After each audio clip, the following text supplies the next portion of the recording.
এইখানে আরেকটা কথা, আমরা আল্লাহ তাবারক তাআলা কি করলেন? চাইলেন। আল্লাহ তাবারক তাআলা চাইলেন। তো আল্লাহ তাবারক তাআলার কাছে প্রশ্ন হতে পারে, হে আল্লাহ, আপনি চাইলেন কেন? আপনি চাইলেন কেন? যেমন নামাজ পড়ার হুকুম দিয়েছেন, ওই রকমই হুকুম দিয়ে দিতেন যে হে মুসলমানগণ, তোমরা আহলে বাইতকে ভালোবাসো। হে মুসলমানগণ, তোমরা কি করো? আহলে বাইতকে ভালোবাসো। হে আল্লাহ, আপনি যে রকম রোজার হুকুম দিয়েছেন, হে ইমানদারগণ তোমরা রোজা রাখো, সেই রকমই হুকুম দিয়ে দিতেন, হে ইমানদারগণ তোমরা রোজা রাখো। হে আল্লাহ, আপনি যেমন হজের হুকুম দিয়েছেন, সেই রকমই হজ দিয়ে দিতে পারতেন, হুকুম দিয়ে দিতে পারতেন যে ইমানদারগণ তোমরা হজ করো। আল্লাহ তাবারক তাআলা বলবেন, এবং যে এইভাবে আপনি নামাজ হজ যাকাত খরচ করেছেন সেইভাবে পাচ্ছেন। তো আল্লাহ নিগাহে ইলাহি গায়বটার আওয়াজ দেবেন, আরে নাদাম, বুঝলি না, আমি যেগুলো ফরজ করেছি সেই ফরজটা তাদের ওপরে, যদি তারা করলো, আজকে করলো না, কাল করতে পারবে, আর আমার মর্জি হলে ক্ষমা করে দিতে পারবো। এবং আজকে করলো না, ধরো 10 বছর থেকে 40 বছর পর্যন্ত নামাজ পড়লো না, 40 বছর পর থেকে 10 বছর নামাজ পড়লো, তো ওই 10 বছরের যা দিতে হবে, আল্লাহ বলবেন যে তাদেরকে সব দিতে হবে, তার বিনিময়ে কিছু দিতে হবে। এই কারণে আমি খরচ করিনি, আমি চেয়েছি।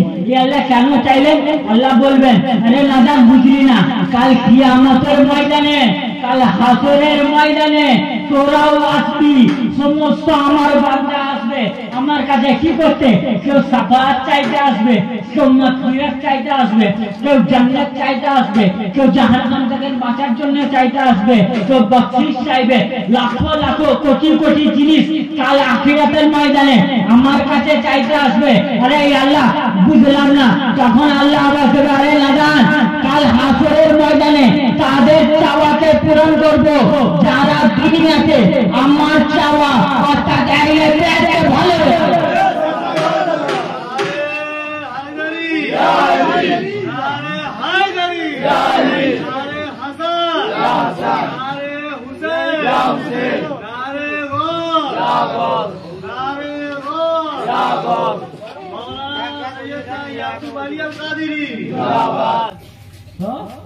তাদের চাওয়া পূরণ হবে। আর আপনি যদি চাওয়াকে সারা যদি দিয়ে দিয়েছেন, নবী পাক বলেছেন চাওয়া পূরণ হবে। আমি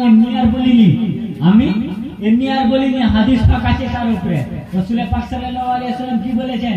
যারা যারা এই চাওয়ার উপরে ডাক দেবে, এই চাওয়াকে পূরণ করবে, আল্লাহ চেয়েছেন এবং আল্লাহ আমাকে দিয়ে চাইয়েছেন, যারা যারা এই চাওয়াতে ডাক দিয়ে দেবে, এই চাওয়াটাকে পূরণ করে দেবে, কাল আখিরাতের ময়দানে আমি তাদের কি দেব?